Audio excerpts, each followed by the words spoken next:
You know, sometimes I feel like these historical figures, they're more like uh names in a textbook than actual people, you Yeah, know? I get that. And Julius Caesar, he kind of falls into that category for me. I Right. mean, we've all heard the name, maybe even enjoyed a Caesar salad or two, but what's the real story behind the guy? Good question. That's what we're here to find out, right? So today, we're diving deep into this Wikipedia article on Julius Caesar, trying to uncover the man behind the myth.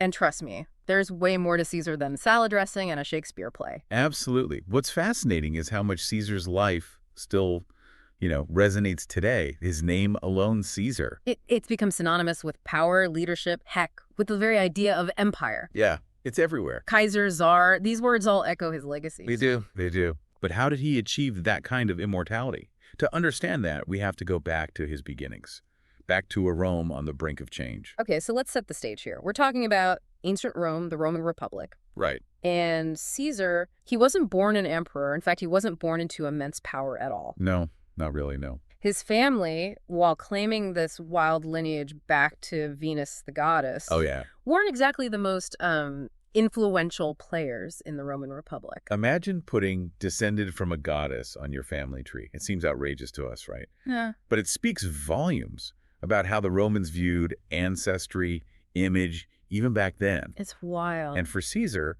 who started his career as a priest, a flamen dialis, a position usually associated with, a quiet life, religious duty, that lineage, it must have felt like a call to greatness, don't you think? Yeah, I mean, a priest, huh? Not exactly the typical resume builder for a future emperor. Right. So how does a priest go from, leading prayers to leading legions? What's the turning point? Ambition, my friend. Huh? That and a healthy dose of good timing. And maybe a little luck, too. You see, this was a tumultuous period in Roman history. Enter Sulla, a powerful general who becomes dictator. Sulla ordered Caesar to divorce his wife Cornelia, who just happened to be the daughter of Sulla's enemy. This was Caesar's first big test. Defy a dictator or save his own skin. What would you have done? Oh, man. I mean, I'd like to think I'd take a stand on principle, but honestly, going up against a dictator, that's a tough call. And yet, Caesar, in a move that would foreshadow his entire career, chose defiance. He refused to bow to Sulla's demands and was lucky to escape Rome with his life. Now, this is where the story gets really interesting. Remember that lineage to Venus we talked about? Yeah. Well, it seems like Caesar understood the importance of a good story, of controlling how people saw him. So he's captured by pirates, right? Okay. A pretty standard tale in those days. Mhm. But Caesar, he wasn't just a captive. What did he do? He ups the ante, demands a higher ransom. No way. How much are we talking? 50 talents, a king's ransom. Dang. And while he's waiting to be rescued, get this, he acts as if the pirates are his guests, Oh, no. reciting poetry, criticizing their manners. He didn't. He even jokes that he'll have them all crucified when he's free. Talk about confident. I mean, the guy's being held hostage. But I guess that's Caesar for you. Always in control. Even when he seemingly wasn't. Right. But this wasn't just like bravado, was it? This was calculated. Precisely. Caesar understood that reputation was everything in Roman society. By turning the tables on his captors, he transformed himself from a victim to a man in command, a leader, even when facing seemingly insurmountable odds. And guess what? It worked. It's amazing, right? Yeah. That self-assurance, that understanding of how to shape his own narrative, Yeah. it's a thread that runs through Caesar's entire life. Oh, totally. He returns to Rome not as a victim of piracy, but as a man who commanded respect, a man destined for greatness. And he sets about making that destiny a reality. Okay, so how does a former hostage climb the ranks of Roman politics? I mean, it's not exactly a cakewalk, is it? You're right, Rome wasn't built in a day. Yeah. And neither was Caesar's career. He strategically aligns himself with powerful figures. Pompey, for one, cementing those alliances through marriage again, always playing the long game. He even uses his position as aedile to win over the people. Hold up, aedile. What's that? Some kind of Roman official? Exactly. Think of the aedile as like the Roman equivalent of a party planner, but on a massive scale. They were responsible for public games, festivals, maintaining temples, Unsettled. all the things people loved. And Caesar, he used this role brilliantly. Lavish games, grand spectacles. He knew how to make the people love him. Bread and circuses, as they say. Ah, classic political strategy. Win over the public, and suddenly those whispers of descended from a goddess don't sound so crazy anymore, huh? Why? But it wasn't all fun and games, though, right? I mean, this is the Roman Republic we're talking about. Things could get a little rough around the edges, shall we say. Oh, absolutely. Remember Sulla, the dictator Caesar defied early on? Well, Caesar makes this really bold move. He restores the trophies of Marius, his uncle, a popular figure Sulla had tried to, erase from history. Wow. It was a calculated risk, a way to link himself to a popular figure, but also a direct challenge to Sulla's legacy. Caesar was playing with fire, and he knew it. The guy was a gambler. But I guess that's kind of how he operated, right? Always pushing the boundaries. Exactly. And it's around this time that he forms that famous alliance with Pompey and, who was it? Crassus, right? The first triumvirate. Exactly. Now, they wouldn't have called it a triumvirate back then. That term came later, but the dynamics were very real. Yeah. This was a power-sharing agreement between three of the most ambitious and influential men in Rome.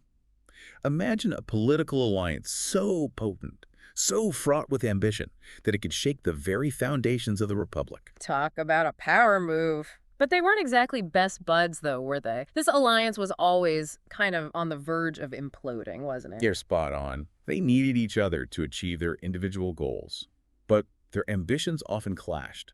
Take Caesar's co-consul, Bibulus, for example. Bibulus basically got steamrolled by Caesar. His attempts to veto Caesar's actions were, well, let's just say they weren't very effective. Yeah. It got to the point where Bibulus just gave up and holed himself up in his house for his entire term. Oh, man. I guess when you're up against Julius Caesar, even a veto doesn't carry much weight, huh? But while all this political maneuvering is happening in Rome, Caesar's also out there, making a name for himself on the battlefield. Enter the Gallic Wars, Caesar's chance to really shine as a military leader. And shine, he did. The Gallic Wars, they were a defining chapter in Caesar's life. He spent nearly a decade campaigning in Gaul, expanding Roman territory, cementing his reputation as this brilliant military strategist. It's where we get a glimpse of Caesar's incredible resilience, too. I mean, this is a guy who built a bridge across the Rhine River, a bridge just to intimidate the Germans. He was not messing around. No, he was not. And he even launched, 2 invasions of Britain. That's right. This mysterious land shrouded in myth and legend. Caesar, he wasn't afraid to take risks, was he? No, he was not. And he made sure everyone knew about his exploits. Our main source for this period is Caesar himself, his own writings, the commentaries. Of course. Now, you have to take them with a grain of salt. It was basically his version of events, his highlight reel, right? Right. But they still paint this vivid picture of the man and his military genius. Well, yeah, of course he's going to make himself look good, right. But even with a bit of, spin, his achievements were extraordinary. The scale of his campaigns, the battles he won. He wasn't always victorious, though, right? Didn't he suffer a pretty serious defeat at some point? Gergovia, I think? He did. The Battle of Gergovia, was a significant setback for Caesar. Proved he wasn't invincible. But what's remarkable is how he bounced back from that defeat. He regroups, reevaluates, and wins this decisive victory at Alesia, effectively breaking the back of Gallic resistance. This wasn't just military might. This was strategic genius. Caesar, the writer, the politician, the showman, this was all underpinned by Caesar, the brilliant strategist. So Caesar's this war hero, right? Popular with the people, consolidating power. You'd think he'd be feeling pretty good about himself. You'd think so, yeah. But here's where the seeds of Caesar's downfall are sown. Oh. While he's away campaigning, the cracks in the first triumvirate, they start to widen. Crassus dies, which throws everything off balance. And the relationship between Caesar and Pompey, never exactly friendly, it deteriorates rapidly. Didn't the death of Caesar's daughter, she was married to Pompey, right? Didn't that play a role in the breakdown? Absolutely. Julia's death, it was a huge blow. She wasn't just a wife. She was this political bridge between these two titans. Right. With her gone, the personal tie is severed. And both Caesar and Pompey, they start maneuvering for ultimate control. And that brings us to the Rubicon. This little river that's become a metaphor for making a decision you can't take back. Right. What drove Caesar to cross it? I mean, he knew he was essentially declaring war on Rome. It was a gamble, no doubt about it. Yeah. Historians still debate his motivations. Was he backed into a corner? Did he believe, as he claimed, that he was defending the Roman people from a corrupt Senate? Or was this pure ambition, a power grab that had been brewing for years? He did have his justifications, right? He framed it as a defense of the people, this fight against tyranny. But then again, this is Caesar we're talking about. Master storyteller, brilliant strategist. maybe those justifications were just part of the narrative he was crafting. Exactly. It's impossible to separate Caesar's actions from his understanding of perception. Take, for example, how he handled the treasury. Okay. When 2 tribunes tried to veto his attempt to access funds, a move that was perfectly within their rights. By the way, Caesar just ignores them. Yeah. Claims he was acting in the best interest of Rome, even if it meant bending the rules. Sound familiar? So the guy who defied Sulla to protect his wife is now the guy sidestepping Roman law to achieve his goals. It really makes you think about the intoxicating nature of power, doesn't it? It does. Power has a way of testing even the most steadfast principles, right? Yeah. And Caesar's story, it's a prime example of that. Crossing the Rubicon, it was a turning point. It plunged Rome into civil war and set Caesar on this collision course with his former ally, Pompey. We all know how that ended. Pompey defeated, assassinated in Egypt, leaving Caesar the undisputed master of Rome.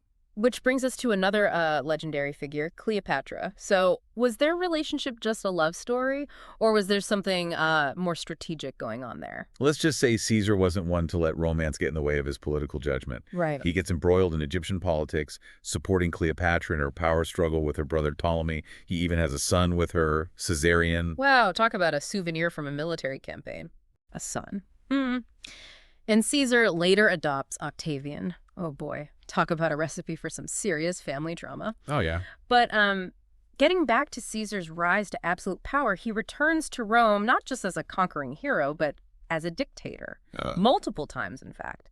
Was this inevitable? Had he always craved this level of control, you think? It's hard to say, really. There's a story likely made up, but telling nonetheless about Caesar being offered a diadem, a symbol of kingship, during the Lupercalia festival. Okay. He refused it, of course. But many suspected it was just for show, Oh, interesting. a way of gauging public opinion without revealing his true ambition. What do you think? Was Caesar playing the crowd? Or did he genuinely believe in preserving the Republic, even as he, amassed more and more power? It's like trying to read the mind of a ghost. But that's what makes studying history so fascinating, isn't it? Trying to piece together those motivations, understanding the nuances of the past. We know how this ends, though. The Ides of March. Caesar, the self-proclaimed champion of the people, betrayed by the senators he once called colleagues. Did he suspect? Did he know what was coming? There's this debate about his last words, if he even uttered any. Really? Some sources say he died in stunned silence. Others claim he looked his assassins in the eye and said, and I'm paraphrasing here, "You too, Brutus." Wow. It's a detail loss of history. But it just speaks to the enduring mystery of Caesar, right? Even in death, he keeps us guessing. So Caesar is dead. The Republic's in turmoil. What happens next? Well, that's where things get really interesting.